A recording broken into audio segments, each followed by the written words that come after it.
speak to some of the people who are going to be involved in the evening's entertainment. And I think we can also welcome up one of the great names of Manchester boxing, Mr. Ricky Hatton.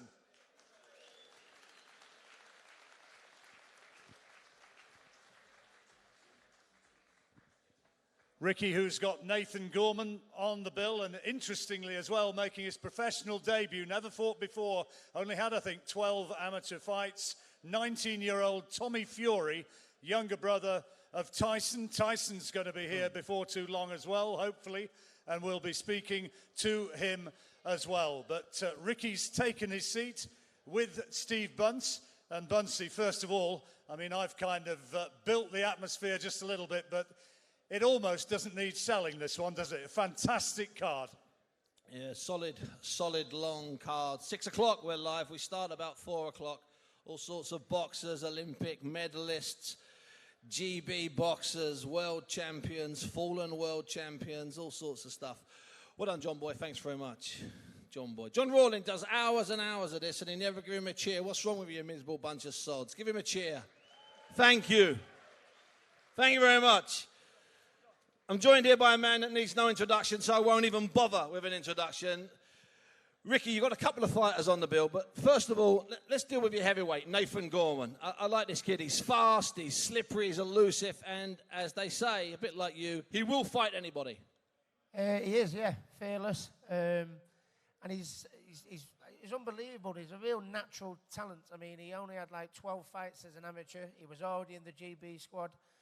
And when he walked through, you know, he's 22 years of age. The first day he walked through the door, he looked like he'd only been boxing about 3 years. You know, he looked like he'd been boxing 23 years, you know, and real natural ability. He's progressing really, really well. He's gone through the, you know, the 4 rounders, the 6 rounders, and all the journeyman type level of opposition. And now it's time for him to move up into, you know, move up a level, which obviously this fella is. Now, he can take a man out with just one punch, body shot, head shot. But the last time out, you were grilling him. You were giving him a bit of a hard time in the corner because the guy was going the distance. That was a really tough, durable man. Do you expect the same from Ramzan? Yeah, well, you know, his last fight, he boxed, is it Salowski? Sorry, yeah. He's just had another good win. He just knocked out. Big, tough, solid distance heavyweight. Yeah.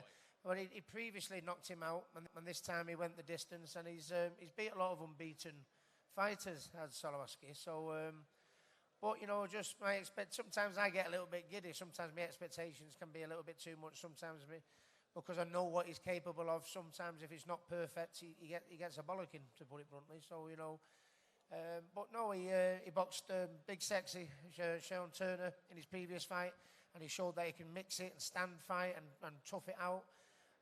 This fella's a little bit different, you know. He's about 6'7". He's very tall, very experienced. He's fought Joseph Parker for the world title, boxed Luis Ortiz yeah, as well, you know. So it's the right test for where Nathan's at in his career. And Nathan's changed shape. He's changed in the last 18 months. He's slimmed down. He looks different. His face and his body's starting to get that chiseled effect. Is that something you're bothered about in the gym? Or are you just happy with what he does in the gym?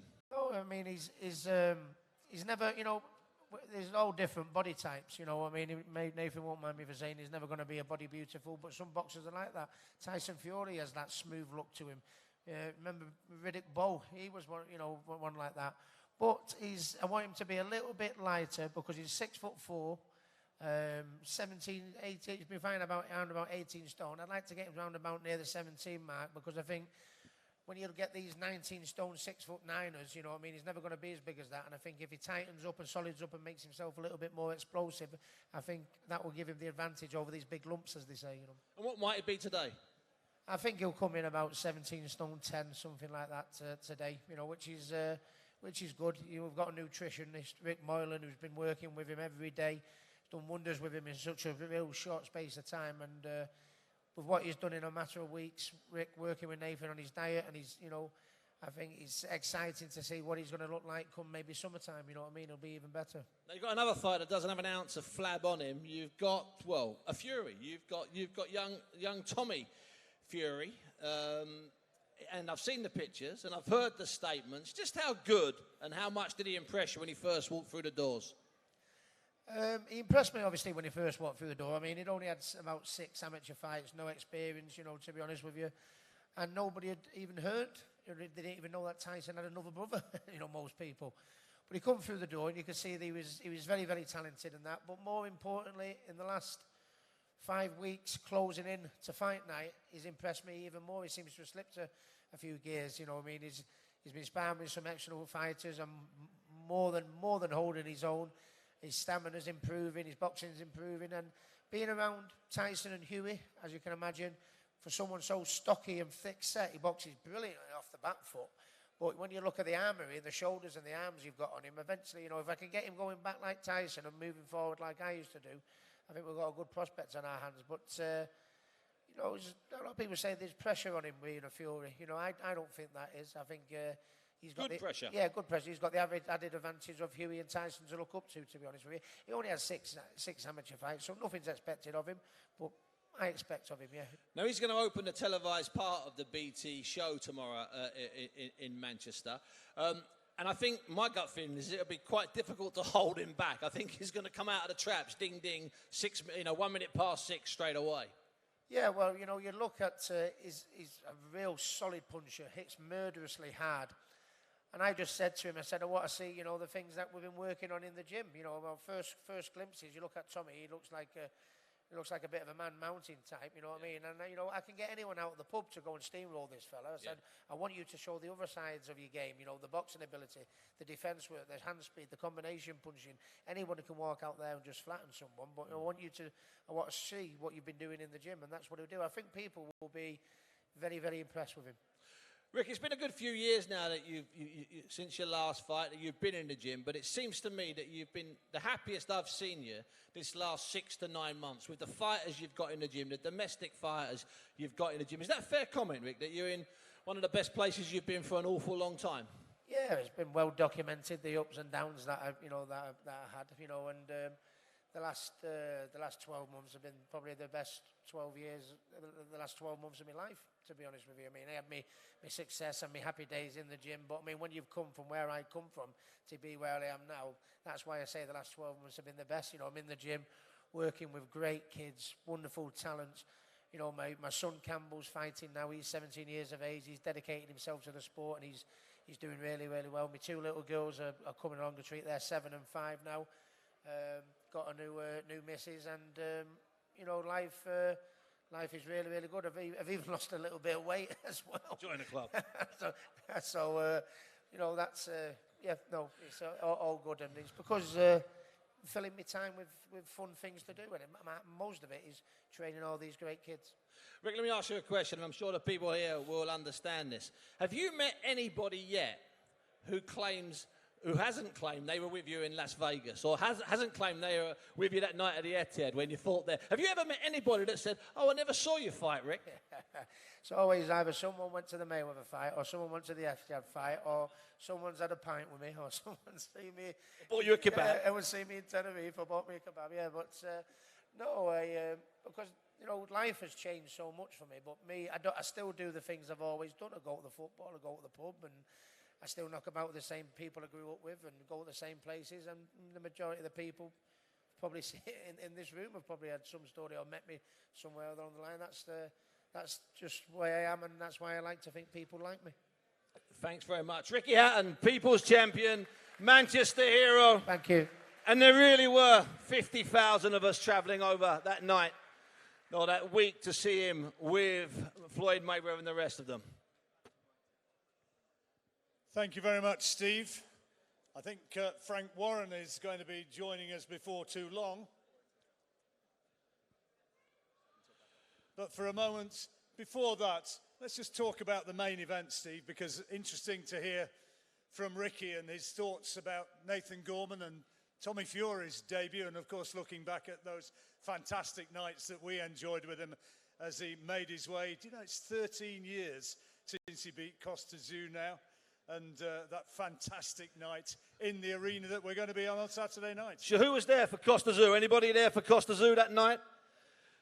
Yeah, someone waving over there. That was a magical night. They closed the bars at 11. The fight started about 2. It was memorable. And this one we've got tonight, we've got some great undercard fights. I mean, you look at Mark Heffron against Liam Williams. You could see the feeling between the two of them, for want of a better word, at the press conference. Murray against Ndam, really good fight as well.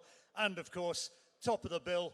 And it's another pick-em fight. So difficult to work out who's the favourite there. I mean, this is what boxing's all about. You know, when you have a top of the bill, John, where the two guys have warmed up for it with two stadium fights, nearly 60,000 people at the two venues, Ellen Road for Josh Warrington to shock everybody and beat Lee Selby, and no after-timers are allowed. Most people, other than the people in the tight Warrington gang, thought that Selby would have too much. And then, of course, Carl. I know there's some fans that have travelled over from Belfast. That incredible summer fight. Not that you'd know, it was a monsoon. You remember at Windsor Park.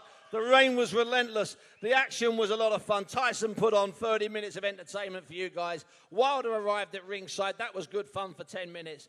And then he did the business in the ring that night, Frampton. Disdainfully destroyed that Australian, smashed him up, bashed him up to set this fight up. And I'm trying to go back through history in the last 50 years when two British boxers with a year like this have met this late in a year, and it doesn't happen. You have one great British fighter fighting another great British fighter who's over the hill, or you have one British fighter it's too early for him meeting a fighter who's maybe at his peak. But we've got two guys here, fresh from stadium victories, getting in the ring. That has, and I can tell you this now for a fact, that's never happened.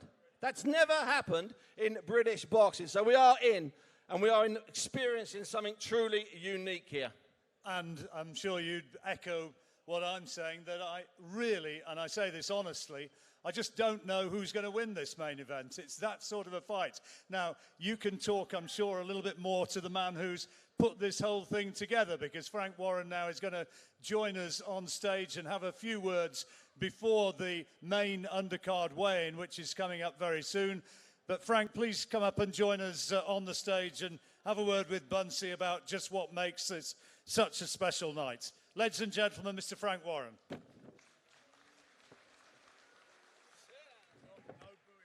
Yeah, no booing. We're not doing booing. Every time Don King used to get in the ring, everyone would boo and Don would just wave, thinking it was fun. But let's not do that.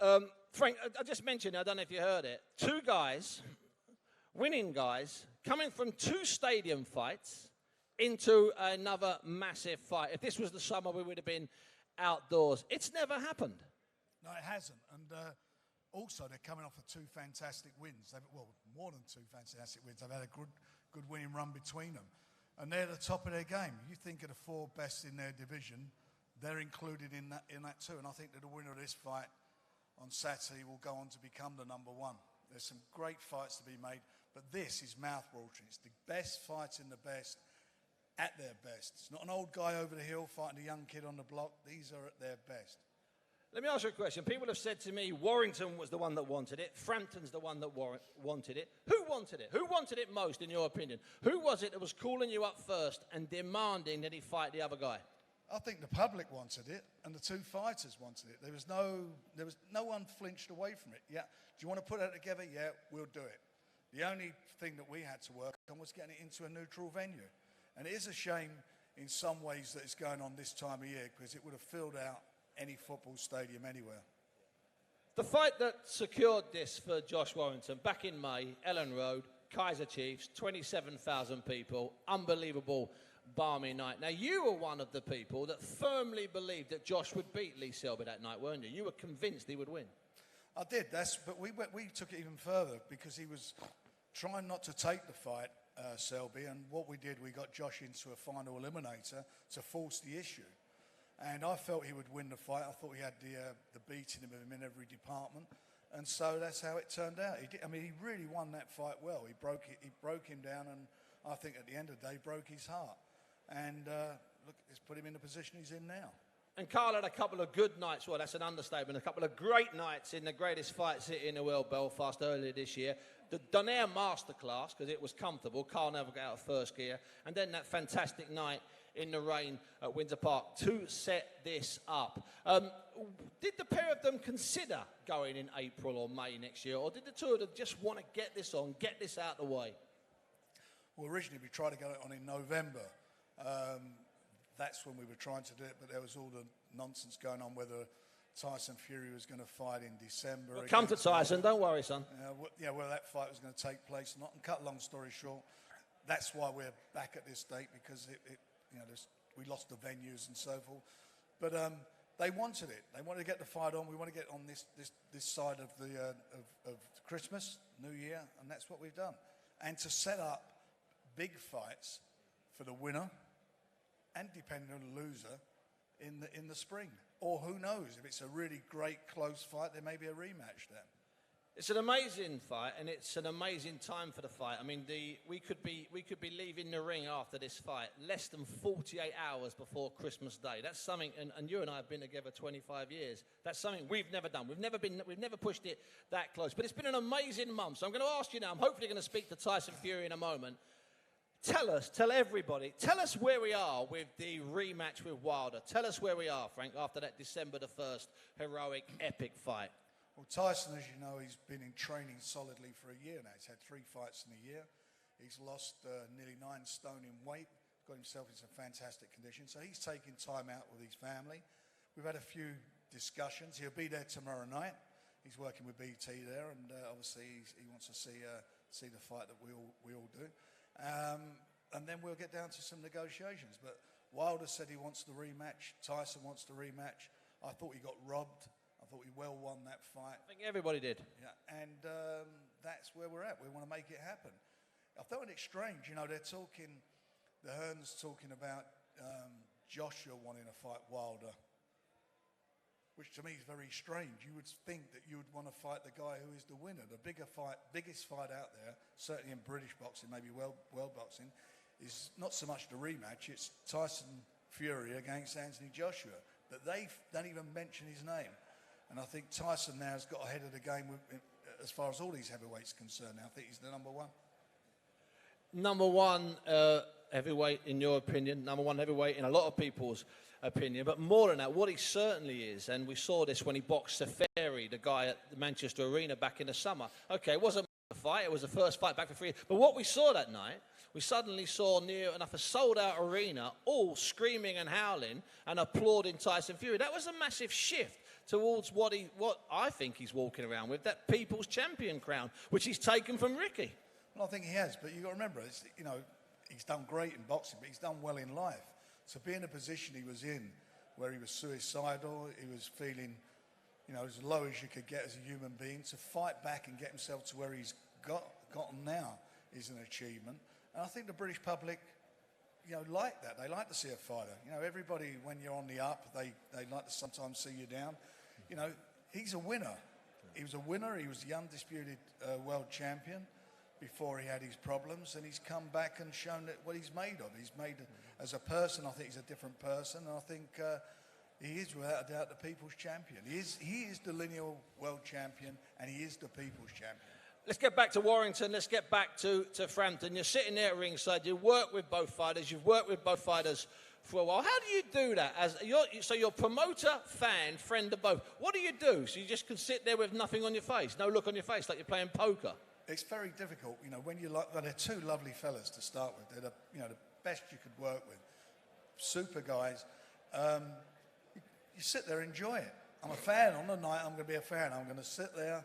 And it's and whoever wins will win. The best man will win on the night, and that's where it is. And I'll remain friends with them, and I'll remain working with them. They both signed, just so you know, both of them have signed new long-term contracts. So whatever happens, win or lose, draw, whatever it may be, we will continue working with them in the new year. Win, lose or draw, no matter what it'll be, we'll continue working with them in the new year. Frank, thanks very much for your time. Frank Warren, everybody. We will try and speak to Tyson Fury a bit later on if he's here for his brother Tommy's weigh-in. Meanwhile, I'll hand you back to John Rawling and Mr. Thomas Triber. John Boy? Not sure Tyson's in the building at the moment, but if he does turn up, we will be speaking to him. But now the time is around about 1:25. We've got the main event going to be weighed in sometime after 2 o'clock. Josh Warrington and Carl Frampton. That's the one we're all looking forward to. Steve's going to stick around because he's going to be talking to some of the fighters who are involved in the weigh-in coming up now for our main televised undercard events. That's what we're going to be entertaining with you now. And Steve will be speaking to the guys involved, so you'll hear their thoughts about the fights coming up. And for the introductions to that, I'll once again leave you in the hands of Thomas Treiber. All right, thank you, John. Well, again, all of this being brought to you by Frank Warren on behalf of Queensberry Promotions, along with their great sponsors, 32 Red and Foot Asylum. And as John said, we're going to continue the weigh-in process now with our televised portion. This gentleman will be competing in a 4-round international light heavyweight contest against an opponent from Riga, Latvia. His opponent will weigh in at a later time. We are going to bring him to the scale. He is from right here, Manchester. He will be making his professional boxing debut. Ladies and gentlemen, let's welcome Tommy TNT Fury.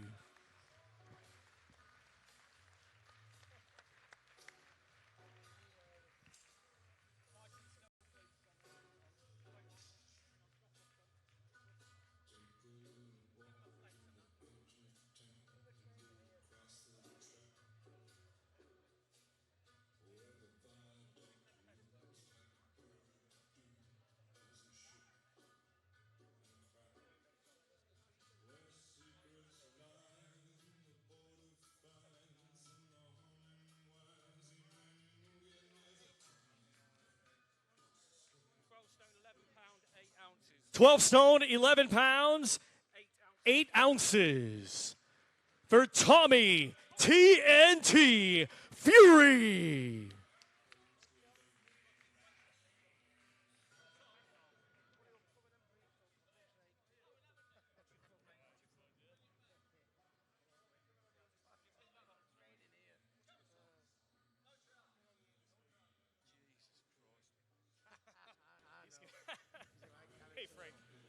Oh, you know what? I've done some odd jobs in my career. I once covered the nude swimming in Amsterdam. That was funny. But it's a pleasure and a delight to welcome Tommy and his electric pink shiny shorts to BT and the crowd. Tommy, first of all, it's a simple question. Do you feel there's a lot of pressure on you with your name and the fact that you're with Ricky? Yeah, there's always going to be nerves due to the last name, you know, but it's something I've been living with ever since I started boxing. So, you know, there's going to be nerves there, but at the end of the day, it's a fight. I do it every day in the gym. A few more people watching, a few more lights on you. That's all it is. A few more people watching, a few more lights on you. That's the truth. What about in the first round, Tom? Will you be able to keep yourself calm? Because it's going to be a massive house. Everyone's going to be there. You're going to come to the ring. You know, no doubt Tyson will walk you to the ring. Ricky will be in the corner. There'll be a lot of nerves. You're still only a kid. Let's get it right. Yeah, I'm only a kid at the end of the day, but I feel like I've got an old man's head on young shoulders, and I've had a lot of time to think about my debut. Obviously, it's going to be a packed house, it's going to be a good crowd in there. All I've got to do is keep myself composed on the night, and if I do what I can do in the gym, I'm going all the way. And if you had one message for the fans who'll be tuning in at 6 o'clock or be coming live, what would it be as you're walking to the ring and you're left there in your gown, you're about to start? What would it be? What would you tell them? I'd say get there 10 minutes earlier and don't miss a thing because there's going to be fireworks and this is the start of my journey. And I want to wish you all a very Merry Christmas and have a great 2019. And let's do this together. Let's get on this journey together. Tommy Fury, everybody. Absolutely fantastic. Well done, Tom. Brilliant. He's already won the Underpants Award for 2018. Thomas, John. Thomas, continue, my friend. Our next two combatants to the scale competing tomorrow night in a 12-round contest. It will be for the WBC International Silver Heavyweight Championship. We will welcome to the scale first. He is the challenger, fighting out of Burbank, California, by way of Bucharest, Romania. His professional record, 16 wins, 4 defeats. 9 of his 16 wins come by way of knockout. Let's welcome to the scale the former world title challenger, Rusvan Kojanu.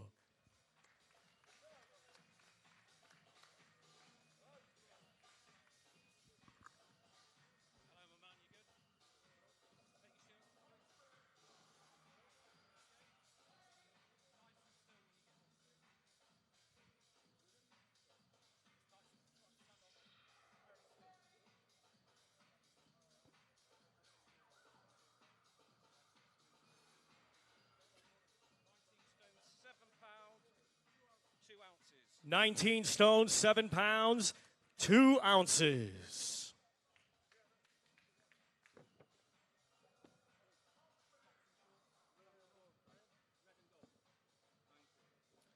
We will now welcome to the scale the defending champion from Nantwich, Cheshire. Undefeated with 14 wins. 11 of his 14 wins come by way of knockout. Let's welcome Nathan Gorman.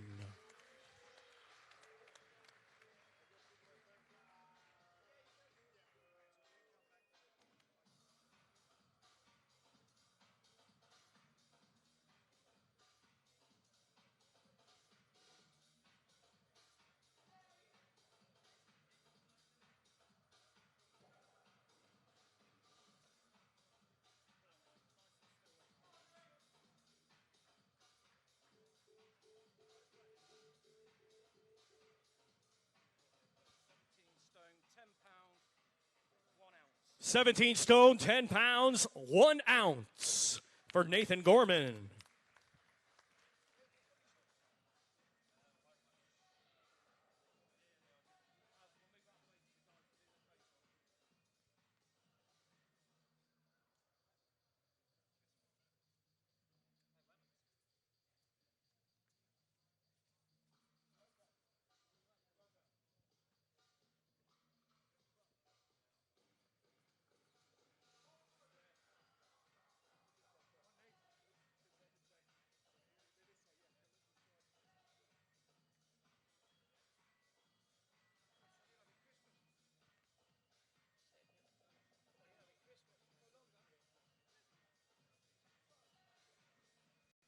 Once again, ladies and gentlemen, these two competing tomorrow night at the Manchester Arena in a 12-round contest for the WBC International Silver Heavyweight Championship.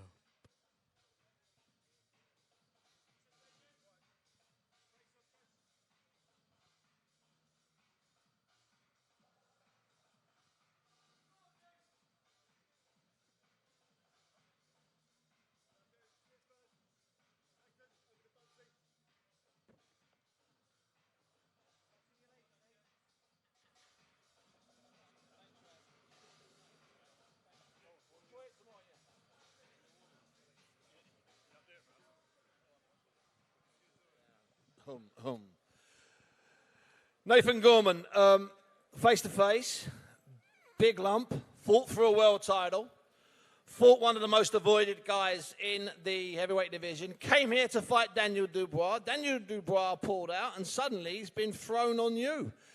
Any hesitation in accepting this guy? No, I doubt, I got this fight put to me about a week ago. Me and my team looked at him within the first 5 minutes. We accepted it. It's a bit of a no-brainer, If I believe where I think I'm going to go, I'm going to beat the likes of Razvan. Don't get me wrong. He's a dangerous fighter. He's a former world title challenger. He's been in there with some of the best competitors. He's mixed at world level, so it's a good test for me. You've been in the gym a while with Ricky now, and obviously you're taking it seriously, but has it been this year, has it started to dawn on you that you're 6 fights away, 9 fights away from really stepping up? Because that's what it is. We're still talking about a year. But has it started to dawn on you just how close you are to where you've maybe dreamed about being? Yeah, definitely. Obviously this fight, I can't look past this fight on Saturday night, but get this one out of the way. Moving on to 2019, some big fights for me to be made there, Like you said, within the next 4 to 5 fights, I could be on the world level scene, and that's where I tend to be. And you've sparred in the past with lots of good fighters. Including you did quite a bit of work with Tyson before he went out to Los Angeles. What's it like sharing the ring with the big lad? Very good, He's a very good fighter. Well, let's be fair, he's one of the best on the planet, if not the best. He's a very elusive fighter, switch hitter, a big lump in front of you. Boxing IQ is unbelievable. He's probably one of the best I've ever shared the ring with, to be honest with you. Now, you're part of the live televised bill here in Manchester. Be a very big crowd. Awful lot of pressure on you. Now, I know you shouldn't think this way, but will you be thinking, I've got to put on a display here. I've got to do something. I've got to leave a mark just 48 hours before Santa comes down the chimney. I've got to leave them something. Is that in the back of your mind, or is it just a win? Of course, obviously, the win, most importantly, but to look good doing it, it's how you win. And that's what we've been preparing 2 or 3 weeks, since we've had the opponent in the gym, the tactics and such. And if I can pull off what I've been doing in the gym on Saturday night, we'll be flying. And when you're in the ring, between minutes with Ricky Hatton in front of you, you got this guy in front of you who was a hero up here. You went to see him yourself. You sometimes have to pinch yourself when you look up and you see Ricky looking down at you, even if he is, as he says, giving you a bollocking. Yeah, definitely. Ricky was a childhood hero of mine, and to get him as a trainer, is a dream come true for me. I have to pinch myself sometimes. He's been there, done it, got every single T-shirt. He's been to the top of the world game. He's been to Las Vegas, took all them fans with him. He's fought the best in the world. So if he can't advise you, who can't? So just tell everybody watching this, everyone that's going to be there at 6 o'clock, and everybody inside here, the old G-Mex watching the weigh-in today, what can they expect? Ding, ding, Nathan Gorman, first round. Obviously, ding, ding, then it's going to be a very explosive show, so tune in and don't miss out. Nathan Gorman, everybody. Thank you. Thank you very much indeed, Nathan. Back to Thomas. All right, thank you, Steve. Our next two combatants to the scale competing tomorrow night in a 10-round contest. It will be for the vacant WBO Intercontinental Featherweight Championship. Brought to you by Frank Warren on behalf of Queensberry Promotions in association with Bob Arum's Top Rank Incorporated. We will first welcome to the scale. He hails from Doncaster, Yorkshire, England. His professional record consists of 24 wins, 5 defeats, with 6 wins coming by way of knockout. Let's welcome to the scale, Jason, the Iceman Cunningham.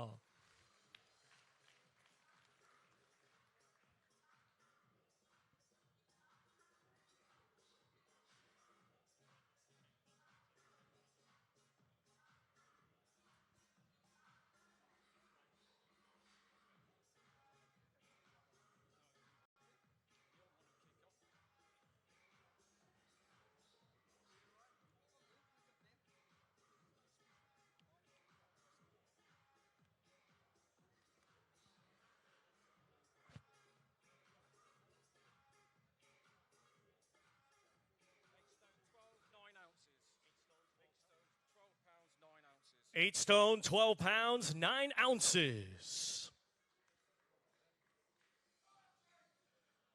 And now we welcome to the scale, undefeated with 9 wins. 6 of his 9 wins come by way of knockout. He was a 2012 Olympic bronze medalist. He's from Belfast and representing all of Ireland. Ladies and gentlemen, let's welcome Michael Conlon.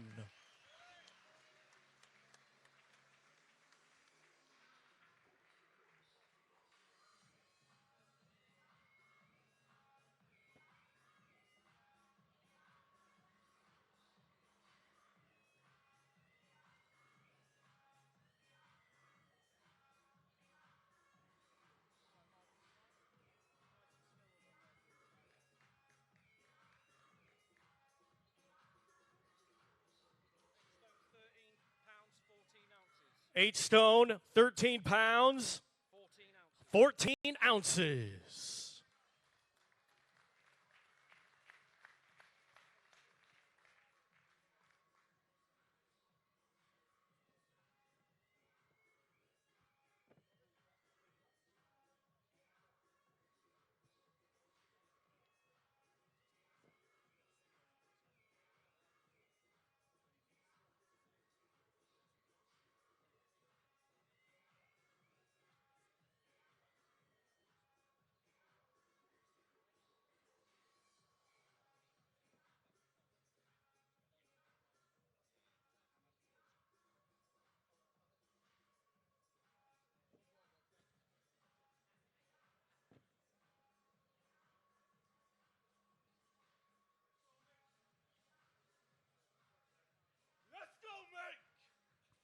Once again, ladies and gentlemen, these two competing tomorrow night in a 10-round contest. It will be for the vacant WBO Intercontinental Featherweight Championship.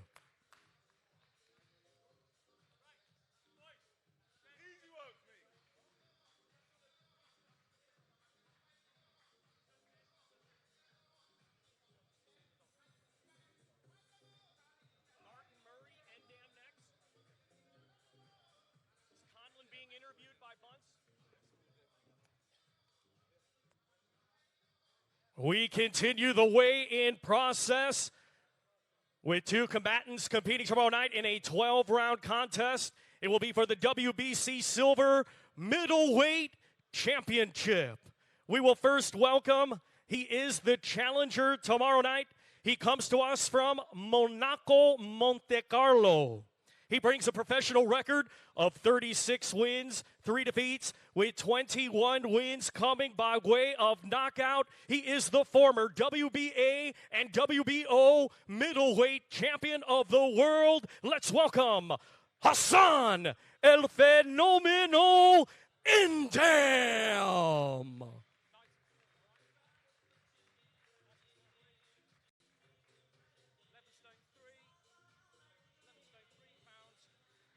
11 stone, 3 pounds, 9 ounces.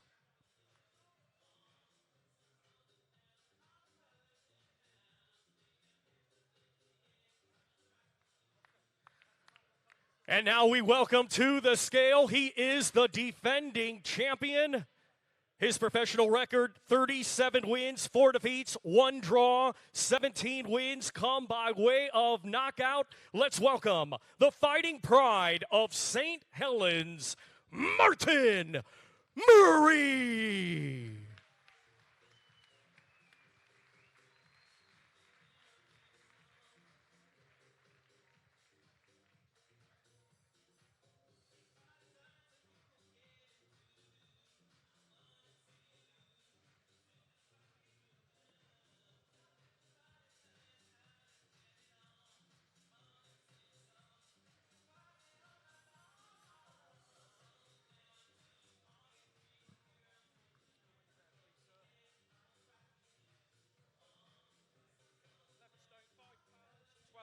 $11 stone, 5 pounds, 12 ounces.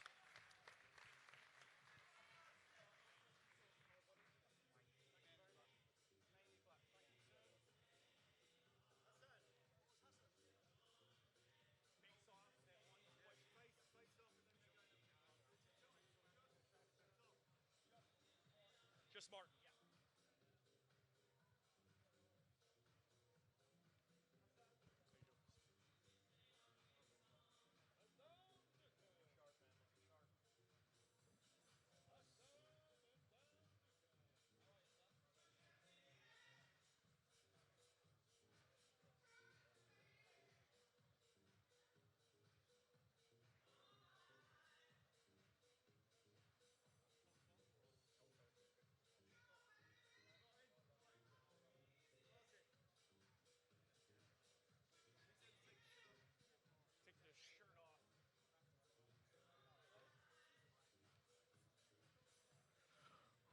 Once again, ladies and gentlemen, these two competing tomorrow night at Manchester Arena in a 12-round contest for the WBC Silver Middleweight Championship.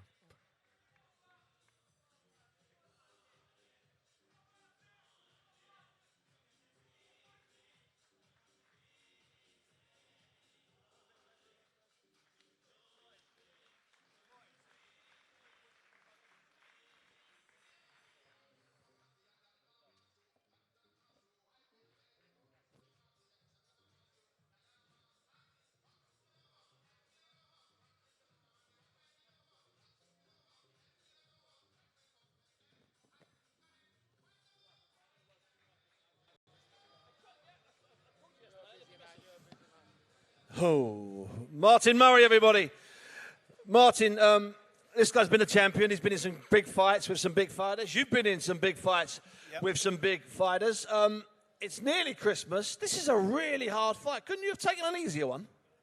You know what, Steve? To be honest with you, I prefer these fights. You know, these are the type of fights where I raise my game, put in the best performance, and within Dam, I know that I've got a real, dangerous, genuine world-class fighter, former world champion, mix it with the best like myself. So it's a tough fight, but the year I've had this year is the perfect fight for me and the perfect way to finish on a high against a good opponent like this.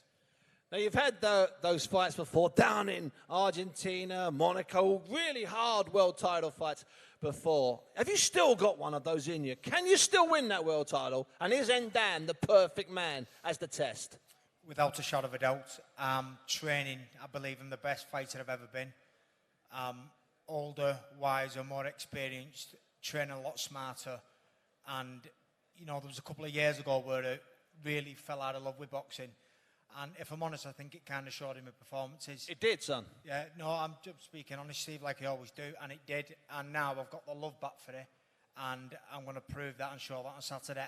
And Ndam is the perfect fighting opponent for me to prove that. And it's part of that you're with Salford's Jamie Moore, Nigel Travis, and the rest of that team, because you're like a bunch of pranksters. All you keep doing is pulling each other's trousers down, egging each other, throwing cakes at each other. Does that help at this late in life, discovering that little bit of little boy inside you? Yeah, it does for me, because like I said a couple of years ago, I wasn't enjoying boxing.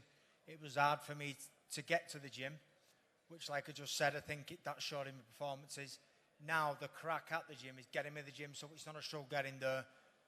The reason I feel like I'm in the best condition of my life is because like I said, I've trained a lot smarter, but I've never been out the gym because it's been that good going there. Obviously, Jamie, Nigel, the boys. And the good thing with it is that Oliver's still involved with us as well, which obviously Oliver is, you know, I love the man. It was the way everything happened with him, it was a shame. I mean, it wasn't how none of us wanted it, but we're still a team in a way, which is a great thing. It's great to be a team. Martin Murray, thanks very much. His Thank fight you very much. against Hassam and Cheers. Dan, part Thanks, everyone. of the live show on BT tomorrow. Thomas, continue. All right, thank you, Stephen. We continue with two combatants competing tomorrow night in a 12-round contest. It will be for the vacant British middleweight championship. We will first welcome to the scale. He comes to us from Clydach Vale, Wales. His professional record, 18 wins, 2 defeats, 1 draw. 13 of his 18 wins come by way of knockout. He is the former Commonwealth and WBO European light middleweight champion. Let's welcome Liam the Machine Williams.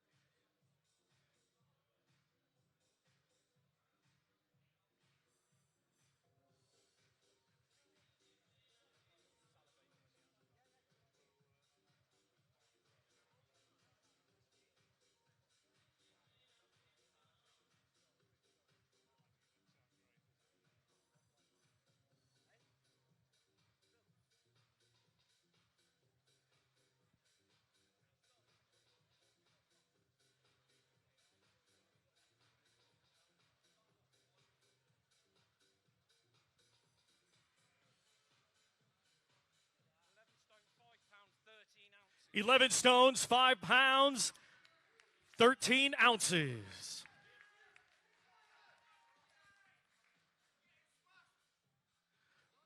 Next, we welcome to the scale his opponent tomorrow night. He's from Oldham, Lancashire, England. Undefeated, he has 20 wins. 16 of his 20 wins come by way of knockout. He is the current WBC International Middleweight Champion. Let's welcome to the scale, Mark Kid Dynamite Heffron.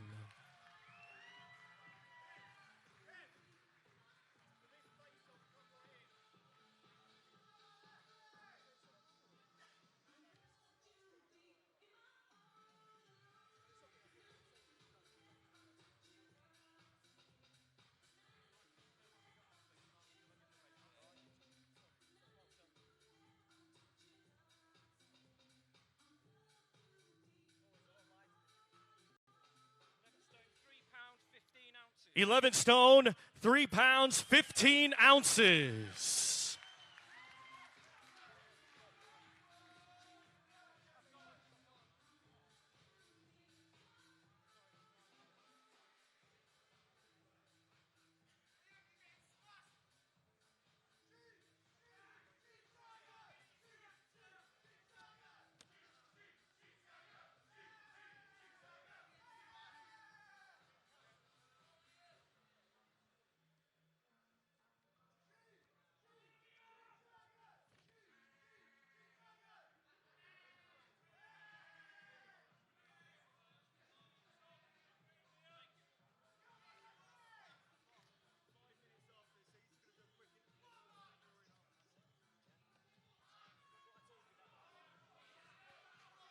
Once again, ladies and gentlemen, these two competing tomorrow night at Manchester Arena, live on BT Sport Box Office and ESPN Plus in the United States in a 12-round contest for the vacant British Middleweight Championship.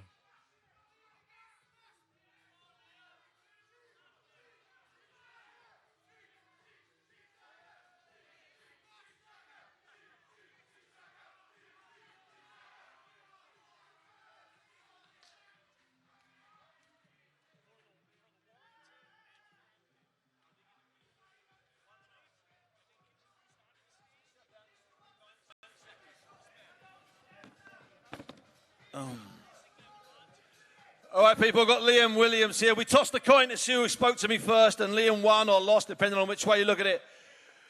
Liam, it always seems to be really feisty and fiery when you're involved in a title fight. Do you need that little bit of edge, that little bit of anger? I just came to see fight. I just came to see. Seem to keep fighting dickheads who I don't like. It's as simple as that. So it's always going to get heated, you know. Well, you're nothing if not straightforward. Apologies if anybody found that offensive. You've moved up. You know, you're light middleweight champion. You've moved up here for this middleweight challenge. Was that hard for you to accept, or was it something you were thinking about doing anyway, Liam? No, I can make, you know, both weights. Obviously, like middle being the harder of the two 6-pound lighter, but I mean, it was never really on my mind too much to move up. I could still keep making 154. So you're with Dominic Ingle now. Will we see a different Liam Williams? Will we see a Liam Williams with a little bit more care and thought? Because that's not a criticism, but sometimes you do let your heart rule your head. Yeah, I agree with you, Steve. You're not going to see a difference. I'm just going to tear through him. I'm going to put an all in him.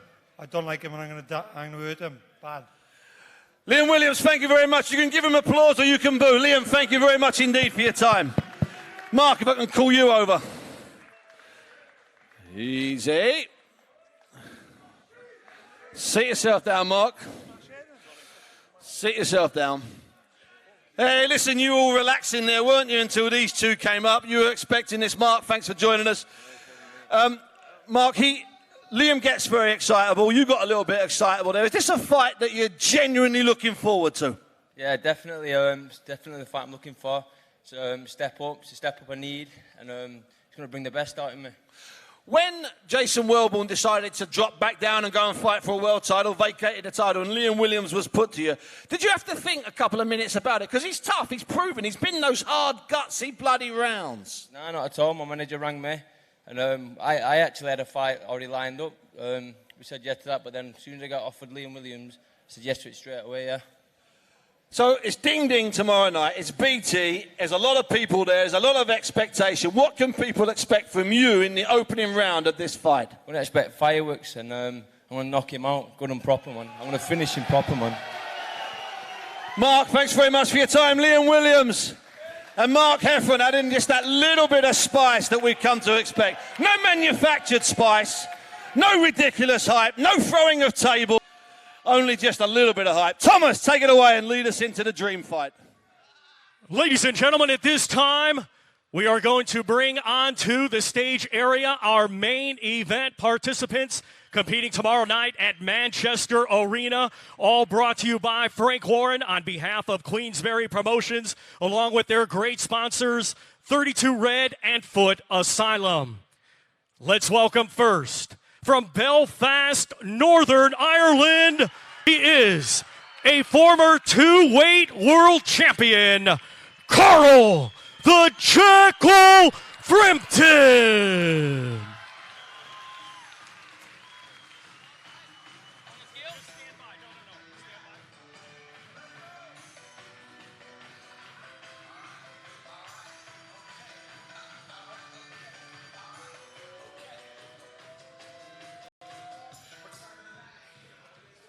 And now we welcome to the stage area. He is the defending IBF featherweight champion of the world from Leeds, England, Josh, the Leeds Warrior, Warrington.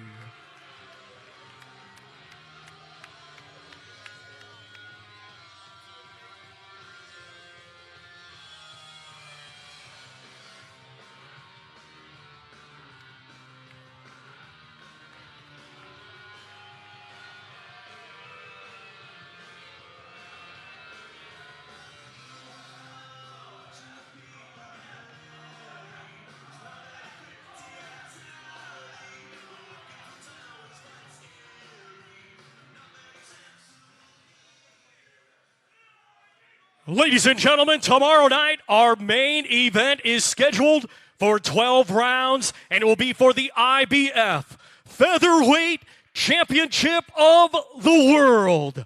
We welcome to the scale first. He is the challenger. He comes to us from Belfast, Northern Ireland, with a professional record of 26 wins.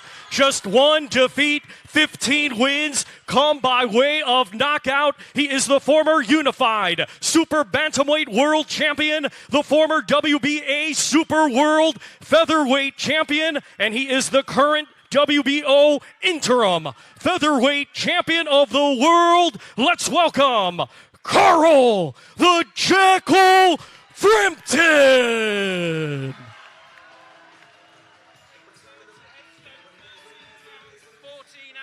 8 stone, 13 pounds, 14 ounces. And now we welcome to the scale the defending world champion from Leeds, England. He is undefeated with 27 wins. 6 wins come by way of knockout. Here is the reigning and defending IBF Featherweight Champion of the World, Josh, the Leeds Warrior, Warrington.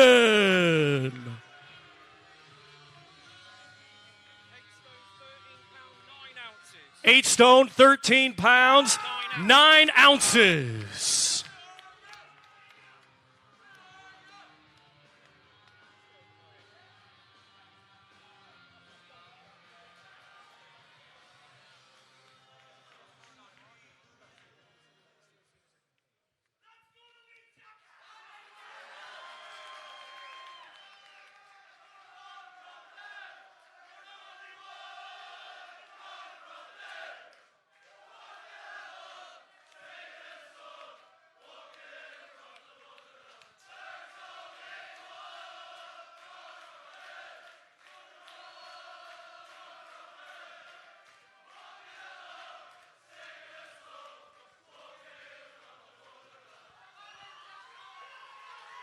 Once again, ladies and gentlemen, this is our main event tomorrow night, live on BT Sport Box Office and ESPN Plus. It is scheduled for 12 rounds, and it will be for the IBF Featherweight Championship of the World.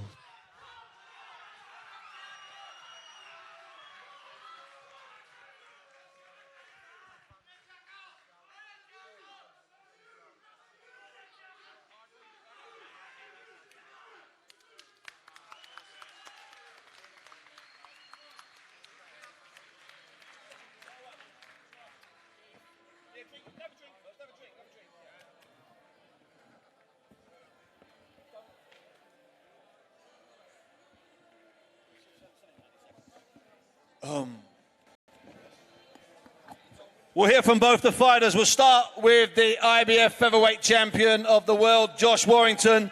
Leeds his finest. You can boo if you like. It doesn't make any difference. Josh, what were you saying to each other there when you were face to face, nose to nose? Just a quick word.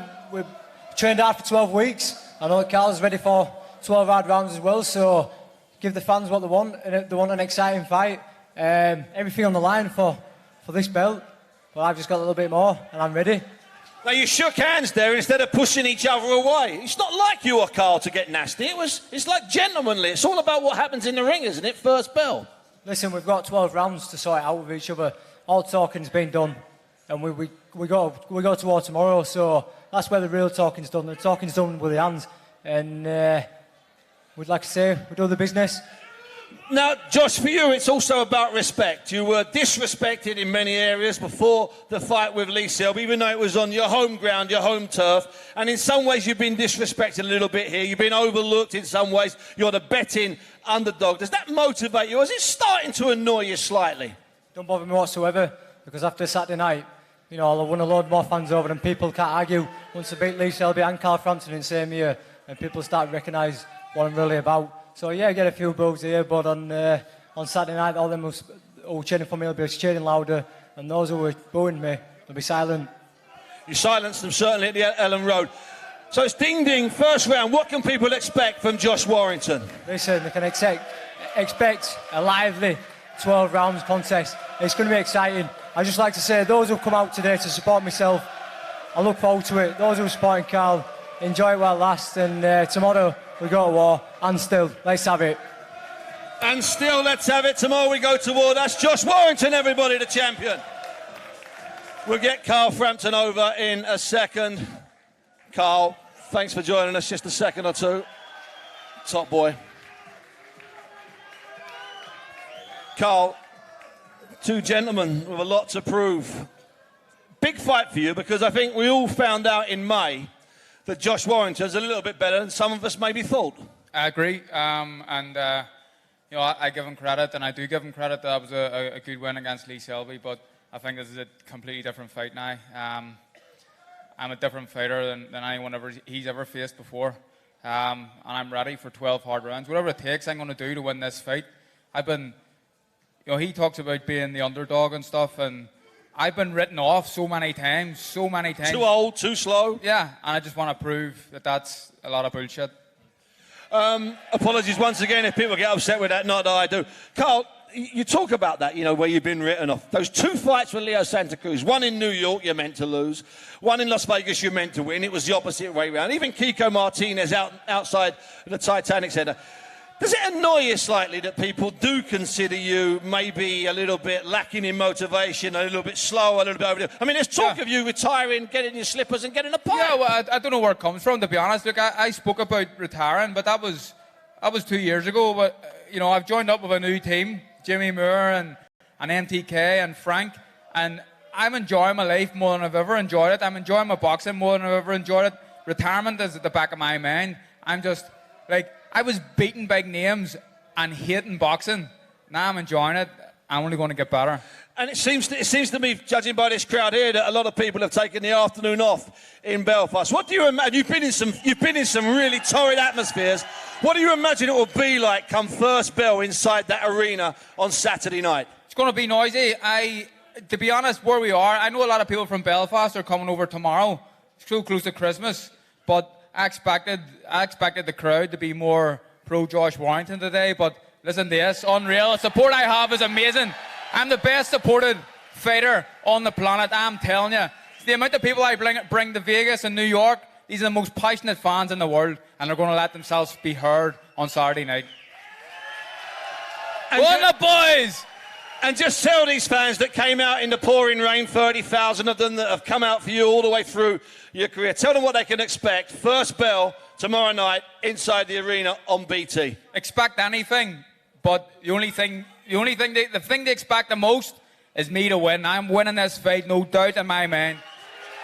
Carl Frampton, thanks very much for your time. Josh Warrington, thank you for all coming out. You've been fantastic. Thanks for listening to the various interviews. I'll hand back now to John Rawlin to do the niceties. Thank you very much, Steve, and thank you very much for coming and joining us here today. It is going to be one of the bills of the year, if not the bill of the year. It kicks off on BT Box Office at 6 o'clock. Who's going to win? I don't know. I'm sure you have your own idea. But thank you very much indeed for being here. And don't miss any of the action. It's going to be a great night. Thanks a lot, Steve. Thanks to all the fighters and to Frank. We look forward to seeing you in the arena tomorrow night.